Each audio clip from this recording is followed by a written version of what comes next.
Bonjour à tous, j'espère que vous allez bien. Moi je vais super bien. Alors chers frères, chers sœurs, chers internautes, aujourd'hui on va parler du pouvoir que Dieu le Créateur a remis à l'homme. Du pouvoir qu'il a donné à l'homme au règne auquel l'homme appartient. C'est très très important. Pour cela, on va lire les Écritures. On va lire le livre de la Genèse, on va aller au commencement. La Genèse 1, le livre de la Genèse 1, du verset 27 au verset 28. Je lis la parole de Dieu.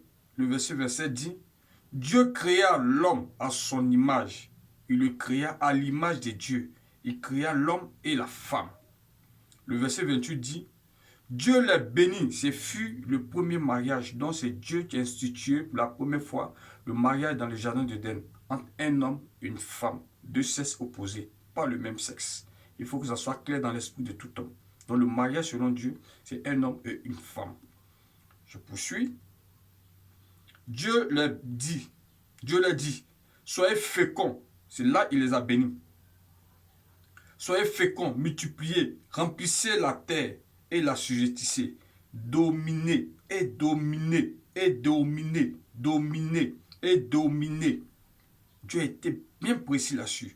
Et dominez sur les poissons de la mer, sur les oiseaux du ciel et sur tout animal qui se met sur la terre. Dieu nous a donné le pouvoir de dominer sur les poissons de la mer, sur tout animal qui se met sur la terre. Dieu nous appartenons au règne de domination. Dieu nous a mis sur cette terre pour dominer. Pour dominer. Cependant, qu'est-ce qu'on constate dans nos sociétés? Aujourd'hui, l'homme ne domine plus. Même pas tous les hommes, mais certains ne dominent plus. La majeure partie même de notre communauté africaine ne domine plus. Ils se laissent dominer par la création. Attends, Dieu t'a donné le règne de dominer. Cependant, il y a d'autres qui adorent les animaux. Voilà. Ils adorent les animaux. Il y a d'autres qui adorent les éléphants.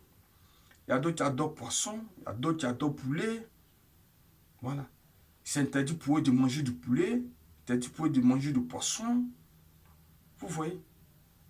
Donc, ils sont dans les pratiques bizarres. Pourtant, Dieu t'a donné le règne de dominer. Sur tout cela. Maintenant, toi, tu fais le contraire. Tu fais ce qui est contraire même à ce que Dieu a dit. Il y a d'autres qui adorent les animaux. Il y a d'autres qui adorent bois. Il y a d'autres qui adorent grottes, cailloux. Il y a d'autres qui adorent canaries. Ce qui n'est pas normal. Pourtant, Dieu t'a donné le pouvoir de dominer sur tout. Lui, tu t'as créé, t'as mis dans le jardin de Dieu. Tu as mis sur cette terre. Tu as donné le pouvoir de dominer sur tout. Mais nous, faisons le contraire. C'est vrai que la déchéance de l'homme dans le jardin d'Éden, le premier homme était déchu parce qu'il a désobéi à Dieu. Donc il était mort spirituellement. Il nous a déconnectés de Dieu. Il a perdu la filiation entre Dieu et lui. Parce qu'il était quoi? Enfant de Dieu. Il a perdu cette filiation. Mais Dieu a gardé le rapport avec lui.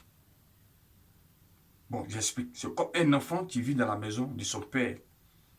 Tu ne respectes pas, tu n'as pas respecté ce que son père lui a dit. Donc, son père n'a plus confiance en lui. C'est vrai, il demeure fils, mais désormais, son père ne peut plus lui confier des choses, des secrets. Il ne peut plus avoir la même intimité qu'il y avait entre lui et son Dieu, entre lui et son père. Donc, c'est la même chose. Donc, Adam, à son péché, a perdu la filiation du fils. Mais Dieu a gardé le rapport qu'il y avait. Et c'est lorsque il va rencontrer Abraham, c'est là qu'il va faire une nouvelle alliance avec l'homme. Parce qu'Abraham n'a pas réfugié son fils, son unique, sur la montagne de Morija. Le fils d'Abraham s'appelle Isaac, qui avait 33 ans. Dieu l'a mis à l'épreuve et c'est à partir de là que Dieu a tissé une alliance avec les hommes. Dieu aussi à son tour a donné son fils unique Jésus à la croix de Golgotha, sur la montagne. C'est aussi une montagne. L'autre côté, Isaac, c'est sur la montagne de Morija.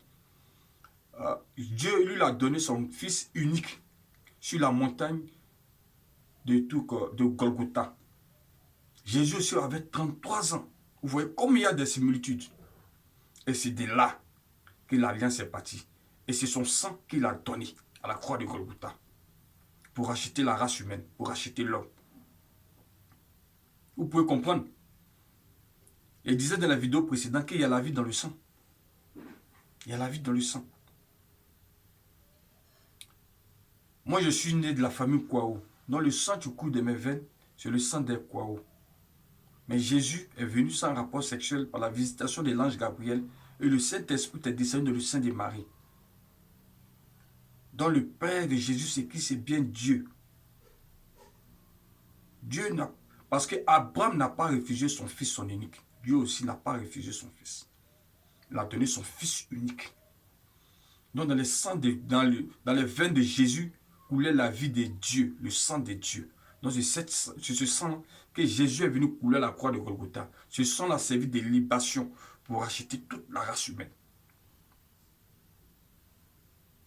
C'est ce sang qui nous a racheté encore une fois de plus. Parce que la filiation qu'Adam avait perdue, cette fois-ci, il veut nous redonner. À cause de la Bible dit, à tous ceux qui l'ont reçu, ceux qui ont cru en son nom, elle a donné le pouvoir de devenir enfants de Dieu. Dieu nous permet encore de redevenir enfants de Dieu par son Fils. Son sang a coulé à la croix de Golgotha. Donc tous ceux qui ont reçu Jésus, tous ceux qui l'acceptent comme Seigneur et Sauveur personnel, deviennent enfants de Dieu. Donc ils reprennent la position des fils, ce qu'Adam a perdu dans le jardin d'Éden, d'enfants. Et il reprend la position de dominer. Donc désormais, tous les chrétiens dominent. Ça, Dieu nous appelle. Ça, Dieu nous appelle, frère. Donc, ce n'est pas normal qu'un homme se laisse dominer par la création. Ce n'est pas normal. On ne peut pas à d'autres mains, s'il y a Dieu, c'est bague.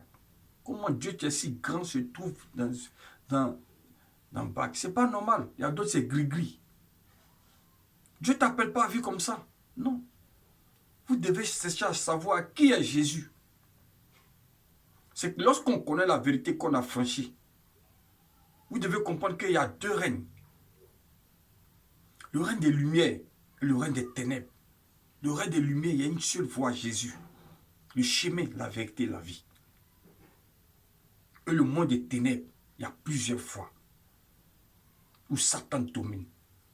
Là-bas, c'est le mensonge, les raisonnements, l'immoralité, la haine.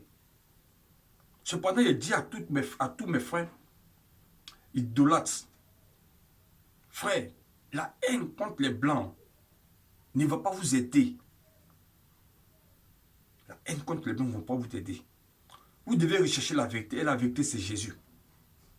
La preuve en est que Jésus, Dieu a fait une alliance avec ce peuple juif pour se révéler aux hommes. C'est à partir du peuple juif qu'on a connu le vrai Dieu, le créateur du ciel et de la terre, le véritable. C'est à partir du peuple juif. Donc pendant que Jésus, le Messie, celui qui devait venir sauver les hommes, était sur cette terre, Israël était colonisé par les Romains. Donc dit que c'est Jésus qui a apporté la religion pour venir marginaliser nos parents africains. C'est archi faux. C'est faux. Comment lui qui vient pour rétablir la vérité, pour rétablir l'homme divin, il va venir pour les Juifs et puis pendant ce temps, les Juifs sont colonisés et vous dites que c'est lui qui a envoyé les colonisateurs. C'est faux, frère. Être intellectuel, c'est bon. On apprend beaucoup de choses à l'école. Mais cependant, ça ne suffit pas pour connaître les secrets de la vie éternelle. Pour avoir le seul secret de la vie éternelle, c'est la Bible. C'est la Bible. Au commencement était la parole. La parole était avec Dieu. La parole était Dieu. Toute chose a été faite par elle. Et rien de ce qui a été fait sans elle. Tu peux même étudier l'histoire. Mais cependant, la vérité de la vie éternelle, tu auras, lorsque tu vas te soumettre à écouter Jésus. Et lorsque tu vas te soumettre à écouter Jésus, tu vas commencer à connaître, à comprendre véritablement Frère, donnez votre vie à Jésus. Cependant, il y a d'autres frères qui se disent chrétiens. Aujourd'hui, qu'est-ce qu'on constate? Dieu nous donne le règne de domination. Nous devons dominer. Mais d'autres églises aujourd'hui, d'autres assemblées, se prosternent devant les grottes, devant les bois. Mais il y a quelle différence entre l'animiste et celui-là, les religieux? Il n'y a pas de différence. Toi, tu dis que tu es une nouvelle créature. Les choses anciennes sont passées pour toi. Voici toute chose est devenue nouvelle. Et pourtant, tu te prosternes encore devant les bois. Tu te prosternes encore devant les cailloux, devant les grottes. Ça là, quand on vous dit la vérité, vous dites que vous avez les religieux ont deux phrases dans la bouche. Deux phrases. Quand tu dis la vérité aux religieux, il dit tu le juges. La deuxième phrase, c'est lorsqu'il veut pécher, ou même lorsqu'il a commis un péché. La chair est faible. Frère, allez au-delà de la religion. La religion ne veut pas sauver quelqu'un. D'autres, quand ils m'écoutent, ils disent, mais pourquoi tu parles seulement de la religion? Frère, il y a où dit la vérité. Jésus a dit, allez faire de toutes les nations les disciples. Il n'a pas dit, allez faire de toutes les nations les religieux. Ceux qui hériteront le royaume de Dieu, ce sont les disciples. Ceux qui mettent la parole de Dieu en pratique. Les religieux n'hériteront pas le royaume des cieux. Ça, c'est la vérité. Eux, l'enfer sera peuplé de religieux. Frère, ce n'est pas une question de mon papa a pratiqué cette religion, donc je suis obligé. C'est la première religion. Tu te blagues. C'est parce qu'ils ne connaissaient pas la vérité. Aujourd'hui, c'est pourquoi Jésus est venu. Pourquoi est-ce que tu ne donnes pas ta vie réellement à Jésus? Pourquoi tu ne te convertis pas réellement? Et puis tu raisonnes parce que tu ne veux pas quitter le péché. Jésus veut nous donner la vie de Dieu. Et par le Saint-Esprit, tu fais de poids en nous. Tu nous convaincs du péché. Tu nous éloignes du péché. Et tu nous permets de dominer sur le péché. Aujourd'hui, le Saint-Esprit nous permet de dominer sur le péché. Dieu te donne le règne de domination. Pourquoi tu veux traîner encore dans la boue du péché en restant dans la religion? Pourquoi?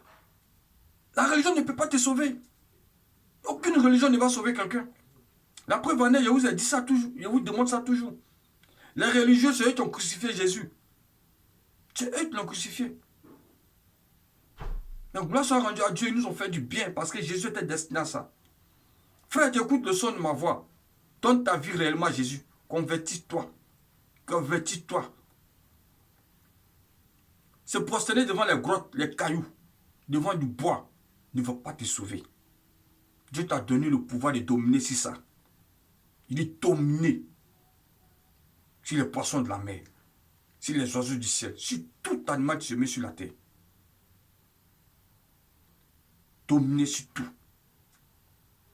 C'est toi que Dieu a créé à son image et à la ressemblance. Il n'a pas créé le bois ou le caillou à son image et à sa ressemblance. Frère, donne ta vie à Jésus. Convertis-toi réellement. Donne-lui ta vie. Donne-lui ta vie. C'est la vérité qui embellit la vie des gens. La seule différence entre nous, enfants de Dieu, et puis le religieux, c'est le Saint-Esprit. Parce que le Saint-Esprit nous permet de comprendre Dieu. Permet de comprendre comment est-ce qu'on marchait avec Dieu. Mais cependant, la religion t'égare. La religion est limitée. La Bible dit dans le livre 1 Corinthiens 6 au verset 9. Ça, c'est Nouvelle Alliance, hein? Nouveau Testament. Écoutez bien. Ne savez-vous pas que les injustices n'hériteront pas le royaume des cieux, de Dieu? Ne vous y trompez pas. Ni les impudiques, ni les idolâtres. Les idolâtres, c'est qui? Les idolâtres, c'est qui? C'est qui se posent devant les bois, les cailloux, les grottes. Ni les adultères, ni les efféminés, ni les infâmes. Frères, soyons frères avec nous-mêmes. Disons la vérité. Le monde rejette la vérité. Aujourd'hui, les églises dites religieuses, là, on célèbre le mariage homosexuel. C'est que Dieu condamne. Dieu a détruit Sodome et Gomorrhe à cause de ça. Mais pourquoi vous ne voulez pas qu'on vous dise la vérité pour être sauvé? Jésus, c'est le chemin, la vérité, et la vie. Le seul chemin qui mène à la vérité. Jésus n'est pas dans le mensonge. Frère, convertissez-vous réellement. Il a suivi un guide religieux. Moi, mais j'avais honte. Il dit, laissez-nous adorer nos divinités. Nous, si on a plusieurs divinités, ça fait quoi? Laissez-nous en paix. Ah, c'est une honte pour l'évangile. Soit vous nous dites véritablement, nous, affaire de Jésus, on n'a plus dedans. Voici ce qu'on fait. Là, on comprend. Mais le nom de Jésus, vous utilisez pour égarer les gens. Vous ne voulez pas qu'on parle de ça. L'évangile, c'est presque la vérité. Pourquoi vous ne voulez pas qu'on parle de ça? Non. Jésus, c'est la vérité, frère. Arrêtez ça. Vous serez jugé pour ça. Donnez votre vie à Jésus. Frère, ce qu'on dit, c'est la vérité. C'est Jésus seul qui sauve. C'est lui le chemin, la vérité et la vie. Il n'y a pas de religion qui va sauver quelqu'un. Ça n'existe pas. Cherche à savoir qui est Jésus. Un homme qui a vécu sans péché. La Bible le confirme. Le Coran aussi le confirme. Un homme qui est venu au monde sans rapport sexuel. La Bible le confirme. Le Coran aussi le confirme. Un homme qui était vêtu. Il s'habillait. Son vêtement était lin cassé, sans couture. Il n'y a pas de couture. Même chemise, il est porté là. On n'est pas juste couture pour couture. Mais lui, il l'a porté sans couture. Il a marché sur l'eau. Il a guéri les malades. Il a ressuscité des morts. Lui-même est ressuscité des morts. Frère, comprends qu'il y a un mystère derrière lui. Donne-lui ta vie. Donne-lui ta vie. Donne-lui ta vie réellement. Cherche à savoir qui est Jésus. Les raisonnements ne vont pas te sauver. C'est pendant que tu vis là, tu dois l'accepter. Hein. Attends, on ne pourra rien faire. On ne pourra rien faire, frère. Donnez votre vie à Jésus. C'est Jésus qui sauve. Celui qui donne la vie éternelle. Ce n'est pas la religion. C'est loin de la religion. Dieu t'a donné le règne de pouvoir dominer. Maintenant, les totems que les gens envoient là, ce n'est pas de lui. Je vous ai dit, il y a deux règnes. Le règne de la lumière et le règne de la vérité. Il y a Jésus. Le seul chemin pour aller là-bas. Le deuxième règne, c'est le règne des ténèbres. Il y a plusieurs voies pour aller là-bas. Les sectes, les marabouts, l'immoralité, tout ce que vous pouvez imaginer là-bas. Adultère, tout. Donnez votre vie à Jésus. C'est Jésus qui est le chemin, la vérité et la vie. Maintenant, si vous nous dites, ah, nous on a choisi nos camps, on comprend. Mais ne combattez pas l'évangile. Ça, ne combattez pas l'évangile. Ne combattez pas l'évangile. L'évangile est venu apporter la lumière au monde. Et nous sommes la lumière du monde, le sel de la terre. On n'allume pas une lampe pour la mettre sous la table. On la met sur la table pour qu'elle puisse éclairer les autres. Nous devons éclairer les autres. Laissez-nous faire le travail. J'interpelle aussi à tous les faux pasteurs. C'est vrai que dans les derniers temps, nous aurons les faux hommes de Dieu, mais pardonnez. Si vous voulez faire autre chose, épargnez le nom de Jésus dedans. Épargnez le nom de Jésus, s'il vous plaît. Vous êtes en train d'égarer les gens. Ce n'est pas normal. Vous êtes appelé, vous ne voulez pas payer le prix. Payez le prix. Payez le prix. Prenez conscience de l'évangile. Prenez conscience du mandat que Dieu a fait sur votre vie. Adam a déconné, il a perdu cette grâce. Mais la grâce que Dieu t'a donnée là, frère, c'est important.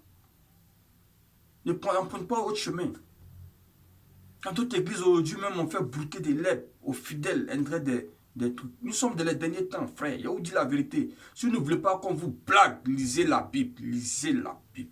Lisez la Bible. La Bible seule, lisez la Bible. Accrochez-vous aux Écritures. Sinon, ils vont vous blaguer. Nous sommes dans les derniers temps. Nous sommes dans les derniers temps.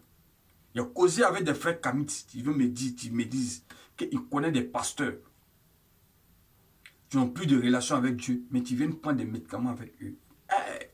Vous voyez. Il a appelé réellement. Il était dans la vérité. Mais il a perdu cette connexion avec Dieu. Parce qu'il n'a pas veillé sur sa grâce. Donc du coup, il veut continuer à faire des miracles. Maintenant, il fait des faux miracles en partant voir les marabouts, les kamites, pour avoir des pouvoirs maléfiques. Donnez votre vie à Jésus. Homme de Dieu, veille ici. Il faut veiller sur ta grâce. Veille sur ta grâce. Veille sur ta grâce. Veille sur ta grâce. Si il y a un péché, tu as déconnecté de Dieu, répands-toi publiquement. Et puis avance. Avance, fais-le Dieu. Les gens sont en train d'être garés. Parce que l'autre dit ça, l'autre dit le contraire. Donnez votre vie à Jésus. C'est très important. Donnez votre vie à Jésus. À tous ceux qui se disent chrétiens, religieux, qui sont des idolâtries, frère, il te dit la vérité, tu meurs, tu vas partir en enfer.